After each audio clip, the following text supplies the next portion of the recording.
Hello everyone. कैसे हो सभी लोग। तो आज हम लोग डिस्कस करेंगे मेंसुरेशन के पार्ट टू को।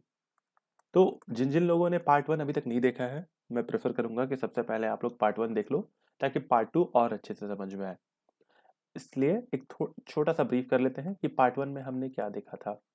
पार्ट वन में हमने देखा था मेंसुरेशन क्या होता है, मेंसुरेशन कैसे इंपॉर्टेंट है, और कुछ ज्योमेट्रिकल शेप्स के एरिया, पेरीमीटर और वॉल्यूम्स के बारे में हमने सीखा था। वॉल्यूम्स के बारे में हमने नहीं सीखा है, क्यों? क्योंकि अब ये जब सॉलिड शेप्स हम लोग स्टार्ट करेंगे तब हम लोग पढ़ेंगे। अभी सॉलिड शेप्स नहीं है, एटलीस्ट अभी नहीं है, जब आएगा अच्छे से इसको डिस्कस करेंगे। तो उन दो ज्योमेट्रिकल शेप्स में जो दो शेप्स थे वो थे रेक्टेंगल और स्क्वायर। तो रेक्टेंगल क्या होता है, रेक्टेंगल का एरिया क्या होता है, स्क्वायर क्या होता है, स्क्वायर का एरिया क्या होता है, ये हम लोग ऑलरेडी डिस्कस कर चुके हैं पार्ट वन में। इसलिए जिन जिन लोगों ने पार्ट वन नहीं देखा है वो जाके देख लो, लिंक मैं डिस्क्रिप्शन बॉक्स में ऐड कर दूंगा। ठीक है, तो बिना किसी डिले के हम लोग स्टार्ट करते हैं पार्ट टू को। तो पार्ट टू में जो सबसे पहला हमारा शेप जो हम लोग डिस्कस करने जा रहे हैं वो है ट्राइंगल। ठीक है, ये शेप नंबर थर्ड होगा मेंसुरेशन का। हम लोग डिस्कस करेंगे ट्राइंगल को। ठीक है, तो ट्राइंगल दिखता कैसा है ये सब लोगों को पता है। ट्राइंगल ऐसा शेप जिसमें तीन साइड्स हो। Very good. तो ट्राइंगल बहुत टाइप के होते हैं। मेजरली इसे इक्विलैटरल, आइसोसेलेस और स्केलीन ट्राइंगल में डिवाइड किया गया है। इक्विलैटरल जिसके तीनों साइड बराबर हो, आइसोसेलेस जिसके कोई दो साइड बराबर हो, और स्केलीन ट्राइंगल वो होता है जिसका कोई भी साइड इक्वल नहीं होता है। तो हमें ट्राइंगल के टाइप्स पे नहीं जाना है, हम लोग अभी डिस्कस करने वाले हैं ट्राइंगल के एरिया को। तो ट्राइंगल का एरिया, एरिया ऑफ ट्राइंगल हम लोग फाइंड कैसे करते हैं, ये बहुत इंपॉर्टेंट है, अच्छे से समझना। तो एरिया क्या होता है किसी भी शेप का? एरिया होता है स्पेस ऑक्यूपाइड। ये हम लोग फर्स्ट वीडियो में डिस्कस कर चुके हैं। स्पेस ऑक्यूपाइड मतलब इस ऐसा अगर ट्राइंगल रूम बने तो इस ट्राइंगल रूम में कितना जगह अंदर आ सकता है, तो इसे ही हम लोग एरिया कहते हैं। तो एरिया निकालने के लिए सबसे पहले हमें चाहिए होता है एक बहुत इंपॉर्टेंट चीज, जिसे हम कहते हैं हाइट। तो सबसे पहले हम इस नीचे वाले लाइन को बेस मान लेते हैं, या फिर इस नीचे वाला लाइन से एक हम लोग परपेंडिकुलर ड्रॉ करते हैं। परपेंडिकुलर क्या होता है, सब लोग जानते हैं, 90 डिग्री। इसे हम नाम देते हैं हाइट। ठीक है, कभी कभी हाइट ना लिख के वो एल्टीट्यूड लिखा होता है, या फिर इसे ही परपेंडिकुलर कहते हैं। तो हाइट कहो, एल्टीट्यूड कहो या परपेंडिकुलर कहो, बात एक ही है। तो इसे हम नाम देंगे हाइट, जो कि है एच। और हाइट जिस पे बन रहा है, हाइट इस पे बन रहा है, तो इसे हम नाम देंगे बेस। ठीक है, हाइट और बेस। हो सकता है कि हाइट यहाँ पे भी बने, पॉसिबल है कि नहीं? बिल्कुल पॉसिबल है। बट समझने के लिए हम लोग किसी एक को हाइट कंसिडर कर रहे हैं जो कि वर्टेक्स से बन रहा होगा। ठीक है, तो एरिया ऑफ ट्राइंगल होता है half into base into height. As simple. Area of rectangle क्या होता था? Length into breadth. Area of triangle क्या होगा? बेस इंटू हाइट, बट उसमें लगा होगा हाफ। ठीक है, ये फॉर्मूला आया कहाँ से, इसका डेरिवेशन इस क्लास में इंपॉर्टेंट नहीं है, नहीं हमें इसे जानने की जरूरत है। हम इस पे बेस्ड जो न्यूमेरिकल्स होंगे उनको टैकल करेंगे और देखेंगे कि उनको कैसे सॉल्व किया जाता है। तो एरिया ऑफ ट्राइंगल जो हमारा अभी निकल के आया वो है हाफ बेस इंटू हाइट। ये फॉर्मूला बहुत इंपॉर्टेंट है, एकदम से नोट डाउन करके रख लो। ठीक है, तो एरिया ऑफ ट्राइंगल हमने डिस्कस कर तो लिया। आओ अब एरिया ऑफ ट्राइंगल पे एक छोटा सा एग्जांपल करते हैं, जिससे ये क्वेश्चन और अच्छे से क्लियर हो जाए। ठीक है, रेडी हो एग्जांपल के लिए? चलो, तो पहले एक हम ट्राइंगल बना लेते हैं। ये एक ट्राइंगल है। ठीक है, ये एग्जांपल है बस समझने के लिए। जरूरी नहीं है कि एनसीईआरटी जो बुक हम लोग जब सॉल्व करेंगे तो इसी तरह का एग्जांपल हमें मिले, जरूरी बिल्कुल नहीं है। बस ये एक एग्जांपल है सेल्फ अंडरस्टैंडिंग के लिए कि ये फॉर्मूला वर्क कैसे करेगा। ठीक है, तो मान लो एक ट्राइंगल है जिसका बेस 6 सेंटीमीटर और उस पर एक हाइट ड्रॉ किया गया है। ठीक है, हाइट ड्रॉ किया गया है और वो जो हाइट है वो है 4 सेंटीमीटर का। फाइंड करना है एरिया क्या होगा। तो सबसे पहले इस क्वेश्चन को सॉल्व करने के लिए बहुत बहुत जरूरी है कि वीडियो को पॉज करो और खुद से ट्राई करो, ठीक है? मैं बनाऊंगा, मैं बनाता चला जाऊंगा, बस देखने से मैथ्स कभी समझ में नहीं आएगा। अगर खुद से प्रैक्टिस नहीं करोगे तो फिर कोई फायदा नहीं हुआ, ठीक है? चलो, आई होप लोगों ने किया होगा। स्टार्ट करते हैं। सबसे पहले गिवन। गिवन का क्या मतलब है? यहाँ पे ध्यान से देखेंगे तो हमें बेस नजर आ रहा होगा जो कि है 6 सेंटीमीटर का, और हाइट जो है वो गिवन है 4 सेंटीमीटर। तो एरिया ऑफ ट्राइंगल क्या होता है? सब लोग बोलेंगे हाफ बेस इंटू हाइट। चलो, अब जिस जिसके जगह पे जो जो वैल्यू दिया हुआ है सिंपली उसको ऐड कर देते हैं, पुट कर देते हैं। हाफ बेस, बेस के जगह पे क्या रखेंगे हम लोग? 6, और हाइट के जगह पे सिंपली यहाँ पे दिख रहा है 4 सेंटीमीटर। 2 3 ज़ा 6, 4 इंटू 3 12 सेंटीमीटर स्क्वायर। समझ में आया? इजी है। बेस और हाइट के जगह पे जो जो डेटा था हमारे पास सिंपली हमने उसको पुट करके रख दिया और ये क्लियर हो गया। ध्यान से देखोगे तो पता चलेगा कि एरिया हमेशा स्क्वायर यूनिट में आता है। यहाँ पे देखो ये भी सेंटीमीटर स्क्वायर में आया, मीटर होता तो मीटर स्क्वायर में आ रहा होता, है कि नहीं? तो एरिया हमेशा स्क्वायर वाले यूनिट में होता है, इसे ध्यान रखना है, ठीक है? चलो, आई होप ये समझ में आया होगा। अब हम लोग बढ़ते हैं नेक्स्ट शेप की तरफ। Very good.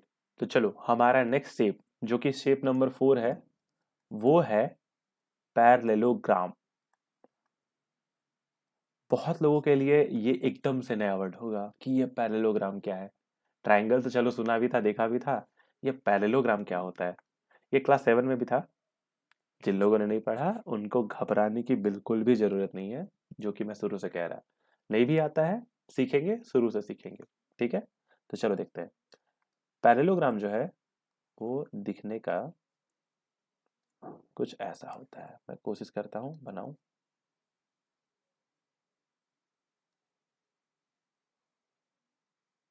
कुछ इस तरह का। अब बहुत लोग इस पे काउंटर करेंगे कि अगर ये इस तरह का है तो ये ट्रायंगल से कैसे अलग है, जबकि पैरेललोग्राम का डेफिनेशन में भी opposite sides are parallel and equal, ठीक है? इक्वल नहीं भी हो, पैरेलल तो होते हैं।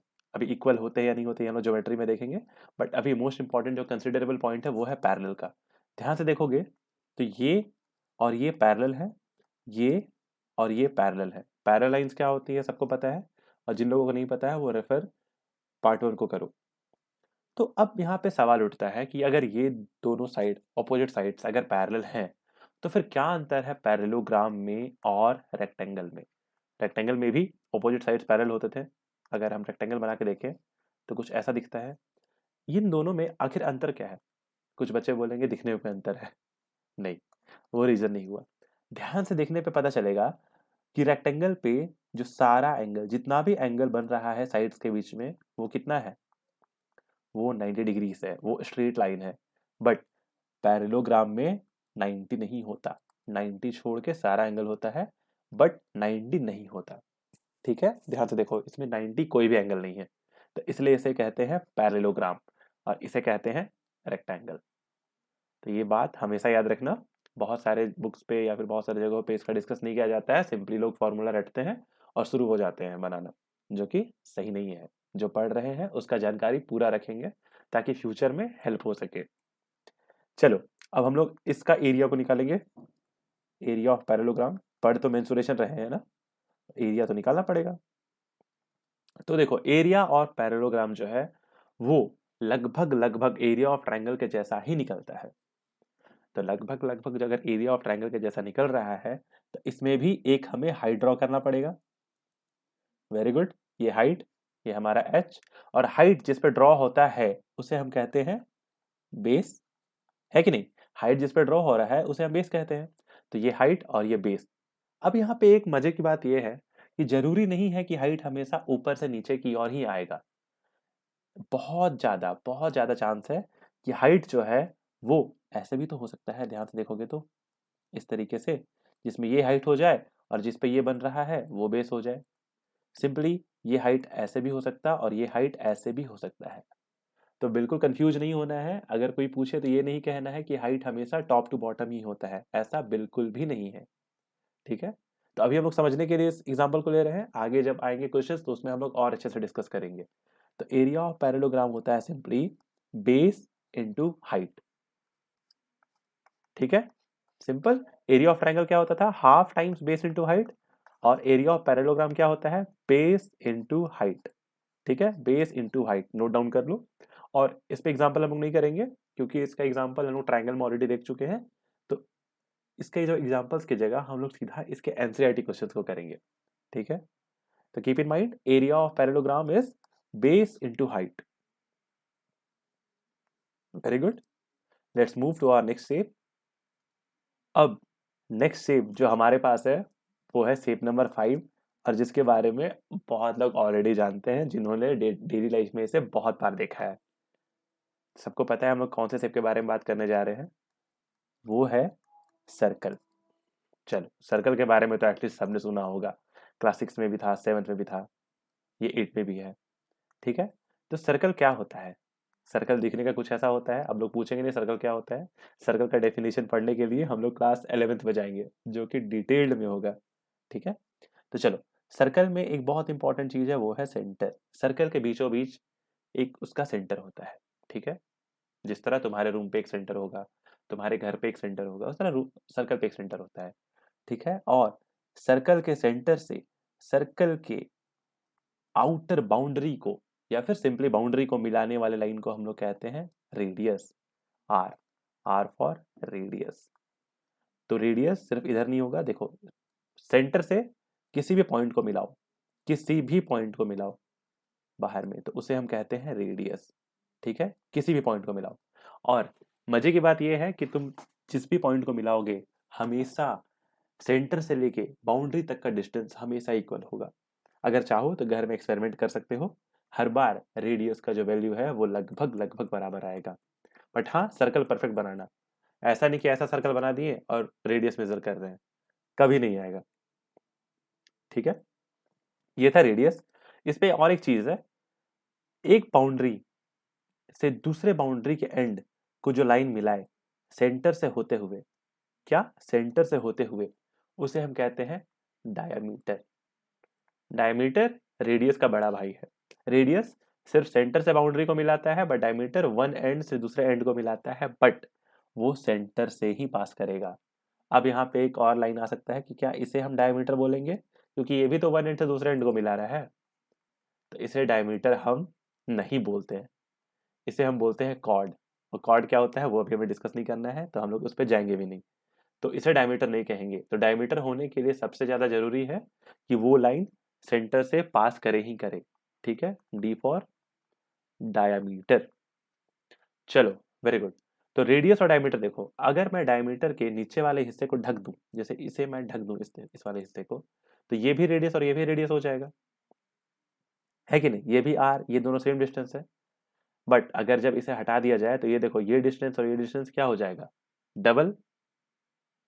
कुछ लोगों को समझने में दिक्कत हो रहा होगा, ध्यान से समझो कि अगर मैं डायमीटर के नीचे वाले हिस्से को ढक दूं किसी पेपर से, तो ये वाला हिस्सा और ये वाला हिस्सा, ये तो दोनों बराबर ही हो गया ना, ये लाइन की लेंथ और इस लाइन की लेंथ, है कि नहीं। बट डायमीटर तो सिर्फ ये नहीं है, डायमीटर ये भी है। तो ध्यान से देखने पे पता चलेगा कि डायमीटर जो है वो रेडियस का डबल है ना। रेडियस सिर्फ एक है बट डायमीटर यहाँ पे डबल है। तो डायमीटर हमेशा रेडियस का डबल होता है, that is D equals to R. या फिर इसी को अगर हम अरेंज करें तो आर जो होता है वो डायमीटर का आधा होता है। फॉर एग्जाम्पल, रेडियस अगर 5 सेंटीमीटर है तो डायमीटर कितना होगा, कुछ लोग बोल रहे होंगे 2.5 होगा, गलत। रेडियस और डायमीटर में बड़ा कौन है, ध्यान से देखो, ऑब्वियसली डायमीटर रेडियस से बड़ा होता है। तो अगर रेडियस 5 है तो डायमीटर 5 से ज्यादा होगा या 5 से कम होगा। अब सॉरी, ठीक है, तो डायमीटर जो है वो रेडियस से अगर बड़ा होता है, तो अगर रेडियस 5 है तो डायमीटर जो है वो ऑब्वियसली 5 से बड़ा होगा ना। तो डायमीटर रेडियस का डबल होता है, दिस मीन्स 2 टाइम्स 5, यानी कि डायमीटर 10 सेंटीमीटर हो जाएगा। ठीक है, रेडियस 5 तो डायमीटर 10, रेडियस 2 तो डायमीटर 4। उसी तरह इसका उल्टा, डायमीटर 4 तो रेडियस 8, है ना, गलत, फंस गए ना। डायमीटर अगर 4 है तो रेडियस आधा होगा ना, रेडियस तो छोटा होता है तो रेडियस आधा होगा। ठीक है, इस चीज को समझना, ये बहुत इंपॉर्टेंट है, इसमें अगर कंफ्यूज कर जाओगे तो बहुत दिक्कत होगा। की पॉइंट है कि डायमीटर हमेशा रेडियस के डबल होता है और रेडियस डायमीटर का आधा होता है। चलो, हमने तो बस इसके डायमीटर और रेडियस पे बात किया, हमारा मेन फोकस किस पे है, मेंसुरेशन पे, सर्कल के एरिया पे और पेरीमीटर पे। अभी हमने पैरेललोग्राम और ट्रायंगल का एरिया नहीं डिस्कस किया है क्योंकि वो इंपॉर्टेंट इस लेक्चर में नहीं है, इस चैप्टर में नहीं है। अगर वो आते हैं तो हम लोग उसको डील करेंगे उसी समय, और उसी समय मैं कॉन्सेप्ट भी बता दूंगा। डरने वाली और घबराने वाली कोई भी बात नहीं है। ठीक है, तो चलो, ये है हमारा, सॉरी, ये है हमारा सर्कल। ठीक है, इस सर्कल में क्या होगा, एक रेडियस होगा। चलो रेडियस ले लेते हैं। तो फर्स्ट हम पढ़ेंगे एरिया ऑफ सर्कल, और नेक्स्ट हमारा होगा पेरीमीटर ऑफ सर्कल। अब बहुत लोग बोल रहे होंगे कि पेरीमीटर नहीं होता है सर्कल में, हम बताएंगे क्या होता है। ठीक है, हम लोग पढ़ेंगे भी। तो एरिया ऑफ सर्कल जो है वो होता है pi R square. Area of circle pi R square, जहां पे आर क्या है हमारा, आर जो होगा वो रेडियस होगा। अब पाई क्या है, पाई एक कांस्टेंट है। कांस्टेंट क्या होता है, जिसका वैल्यू चेंज नहीं होता है, तो पाई हमारा कांस्टेंट है, और जिसकी वैल्यू होती है 22/7। जहां भी पाई दिखे आंख बंद करके 22/7 लगा दो। हाँ, बट कभी कभी 3.14 भी होता है, तो ध्यान रहे 3.14 भी कहीं कहीं यूज करना होता है। बट हमेशा याद रखो, मेजोरिटी ऑफ टाइम, अधिकतर टाइम पे पाई मतलब 22/7। ठीक है, इसका मतलब है कि सर्कल अपने अंदर इतना एरिया, इतना स्पेस ऑक्यूपाई किया हुआ है ना। अब वो कितना किया हुआ है जब हम लोग एक क्वेश्चन करेंगे तो अच्छे से और क्लियर हो जाएगा। नेक्स्ट है पेरीमीटर ऑफ सर्कल। सर्कल में पेरीमीटर वर्ड को यूज ना करके सरकमफेरेंस वर्ड यूज किया जाता है। अब क्यों यूज किया जाता है, क्योंकि मैथमेटिक्स काउंसिल ने इसका नाम सरकमफेरेंस रखा हुआ है। अब जैसे किसी के घर का नाम कुछ और बाहर में कुछ और है, बाहर में एक बड़ा सा नाम और घर में मम्मी उसे पिंटू चिंटू कह रही है ना, तब मम्मी उसे पिंटू क्यों कह रही है, क्योंकि उसका नाम है। सिमिलरली सर्कल का जो पेरीमीटर है उसे मैथ्स में सरकमफ्रेंस कहते हैं। इसका एक और रीजन ये भी है कि देखो, सर्कल तो गोलू बेचारा सा, इसके पास साइड ही नहीं है, ये बिना साइड का घूम रहा है। ट्रायंगल में 3 साइड होते थे, पर रेक्टेंगल में 4, स्क्वायर में 4, ये तो बिना साइड वाला घूम रहा है ना। इसलिए इसे प्यार से पेरीमीटर ना कह के सरकमफ्रेंस कह दिया गया। इस तरह भी याद रखना। ठीक है, तो सरकमफ्रेंस ऑफ सर्कल जो होगा वो होगा 2πr। एक बार फिर से, आर यहाँ पे रेडियस है, अब पाई का वैल्यू 22/7 या 3.14, कंडीशन के हिसाब से, क्वेश्चन के हिसाब से हम लोग कर लेंगे। तो ये दो फॉर्मूला एकदम से नोट डाउन कर लो। हम लोग अभी इस पे एक एग्जांपल देखते हैं, ये और अच्छे से क्लियर करेगा। चलो, अब एक सर्कल पे एक क्वेश्चन करते हैं जिसमें हम लोग उसका एरिया और सरकमफ्रेंस दोनों फाइंड करेंगे। ठीक है, सबसे पहले एक सर्कल बना लिया जाए। चलो, ये हमारा प्यारा सा सर्कल तैयार है। इस पे एक रेडियस ले लेंगे। ठीक है, रेडियस है 7 सेंटीमीटर। तुम्हें फाइंड करना है, first question, what is area of circle, और इसे फाइंड करने के बाद सब लोग फाइंड करेंगे what will be circumference of circle. ठीक है, सरकमफेरेंस ऑफ सर्कल। वीडियो का सॉल्यूशन देखने से पहले वीडियो को पॉज करना है, 5 मिनट, 10 मिनट, 15 मिनट, जितना भी टाइम लगे खुद से ट्राई करना है। जिन लोगों से आंसर आएगा वो आंसर कमेंट डाउन करेंगे। ठीक है, आई बिलीव आप लोगों ने ट्राई कर लिया होगा, कोई चीटिंग नहीं करेंगे, सब पहले खुद से ट्राई करेंगे। तो चलो, एरिया ऑफ सर्कल क्या होता है, पाई आर स्क्वायर। जिन जिन लोगों से ये क्वेश्चन नहीं बना वो सॉल्यूशन देखो और समझो, क्योंकि हम इस फॉर्मूला को एक बार नहीं बार बार यूज करने वाले हैं। तो इस बार नहीं बना, हो सकता है सेकंड वाले टाइम पे बन जाए। चलो, पाई हमारा 22/7, R square means R into R. R कितना है यहाँ पे, 7, तो 7 स्क्वायर। 22/7, 7 स्क्वायर का मतलब है कि 7 को हम 2 बार लिखेंगे। चलो, 7 से 7 कैंसल आउट, 22 × 7 ये होता है 154 सेंटीमीटर स्क्वायर। इस वाले में कोई दिक्कत तो नहीं है ना, ये सिंपल मैथ्स है। पाई के जगह पे हम लोग रख देंगे 22/7, आर का वैल्यू हम लोग सर्कल के डायग्राम से इजीली देख सकते हैं, जो कि है 7 सेंटीमीटर। इस पे कंफ्यूजन नहीं करना है ये आर कहां से आया। नेक्स्ट हमारा circumference of circle. Circumference of circle का फॉर्मूला 2 पाई आर। फॉर्मूला यही था ना, 2 पाई आर। 2 के जगह पे 2, पाई के जगह पे 22/7 और आर के जगह पे क्या, आर के जगह पे सिंपल 7। तो 7 से 7 cancel out, 22 into 2 that is 44 centimetre. तो अब हमारे पास सर्कमफेरेंस ऑफ सर्कल भी बन गया और एरिया ऑफ सर्कल भी मिल गया। ठीक है, तो इस एग्जांपल से ये समझ में आया होगा कि क्वेश्चन को अप्रोच कैसे करते हैं। अभी जिन जिन लोगों को समझने में ये दिक्कत हो रहा है, वो इस वीडियो को दोबारा देखना। जब हम लोग एनसीईआरटी के क्वेश्चंस करना शुरू करेंगे तो ये और अच्छे से क्लियर हो जाएगा। ठीक है, तो चलो अब अभी तक हमने मेंसुरेशन पे जितना भी फॉर्मूला पढ़ा हुआ है उसको एक बार समराइज कर लेते हैं, ताकि आसान हो जाए फॉर्मूला याद करने में। तो सबसे पहले हम लोग रखेंगे शेप्स, उसका एरिया और पेरीमीटर। सबसे पहला शेप हमारे पास था, वो था रेक्टेंगल। एरिया ऑफ रेक्टेंगल क्या होता है, सब लोग जानते हैं, length into breadth and perimeter 2 times L plus B. जिन लोगों को ये नहीं पता वो पार्ट 1 जरूर देख लेंगे। Next shape square. Area of square A square और पेरीमीटर 4a। थर्ड शेप जो हमने आज डिस्कस किया, triangle. Area of triangle half into base into height और पेरीमीटर अभी हमने डिस्कस नहीं किया हुआ है। उसी तरह पैरेललोग्राम, पैरेललोग्राम का एरिया बेस इंटू हाइट और अभी पेरीमीटर डिस्कस नहीं है। नेक्स्ट शेप पांचवा हमारा गोलू, सर्कल। सर्कल का area pi R square, but इसका पेरीमीटर ना होके इसका नाम कहते थे सर्कमफ्रेंस, तो उस पर कोई लड़ाई नहीं करेगा, पेरीमीटर भी कह सकते हो। तो circumference of circle 2 pi R. ठीक है, तो ये फॉर्मूला एकदम से नोट डाउन कर लो और अच्छे से अपने पास रखो और दिमाग में भी रखो, सिर्फ पेन और पेपर पे नहीं होना चाहिए।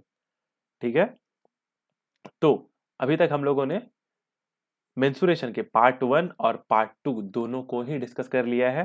पार्ट 1 और पार्ट 2 में हमने जितने भी इंपॉर्टेंट फॉर्मूलाज होते हैं उन सबको डिस्कस किया। नेक्स्ट वीडियो से अब हम लोग शुरू करेंगे एनसीईआरटी के क्वेश्चंस को करना। ठीक है, ये वीडियो लंबा ना हो इसलिए इस वीडियो को अभी एंड करते हैं।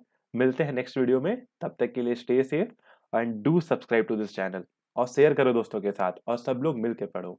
ठीक है, थैंक यू सो मच।